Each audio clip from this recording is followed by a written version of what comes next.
What is going on, everybody, and welcome to part 21 of Garry's Mod Game Mode Scripting. In today's part, we are going to be charging players for entities when they buy it from the store. When really they buy it from anywhere, actually. But let's go ahead and get started with this. First thing we want to do is actually create a new variable in here for this entity, which is going to be the cost of it. And let's go ahead and put this right below the base health. Ent.cost. And set this to whatever you want. I'm just going to set it to 100 and save that, and then that is all we need for the shared.lua for this part. Next up, in the init.lua, I just need to go ahead and change one thing here, which is this owner dot is valid. This should be owner colon is valid. So that'll fix any errors that we were getting with that. And that is all for the init.lua. Now, the rest of our code will all be in this concommands.lua file, because we want to go ahead, work with this buy entity function, and actually charge the player for this entity that they buy. So let's go ahead, create a couple variables here.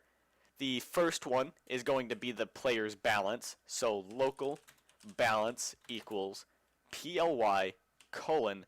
Now we want to go ahead and grab the networked integer. So get nwint. And we want to grab the networked integer that we called player money. Next up, we want to go ahead and here check to make sure that not only is the entity count that they have less than the end limit, but we also want to go ahead and make sure, so and, double and sign, we also want to make sure that the balance is greater than or equal to the ent.cost.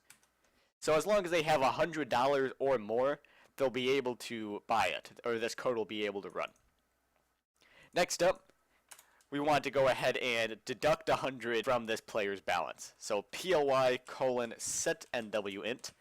And we want to go ahead and set the player money integer. And we just want to take the balance minus the ent.cost. So save that, and then we can go ahead and test it out now.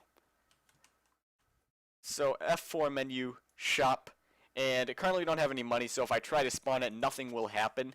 And we will be going over a part where we get some errors displayed on the screen, so the player actually knows what's. But let's go ahead and get us some money here by spawning in some crows. And go back to the shop and buy these. And as you can see, our money went from 500 to 400. Again, it'll go from 400 to 300, 300 to 200. And once we hit that limit, we can no longer buy it. And again, delete it, we can buy another one, and it'll still deduct. So that is how you charge players for entities, whether they buy it from this F4 menu, or they spawn it from the console using the buy_entity command. Both ways they will be charged for it. So anyways, that will conclude part 21 of Garry's Mod Game Mode Scripting. So thank you all so much for watching, and I hope to see you next time.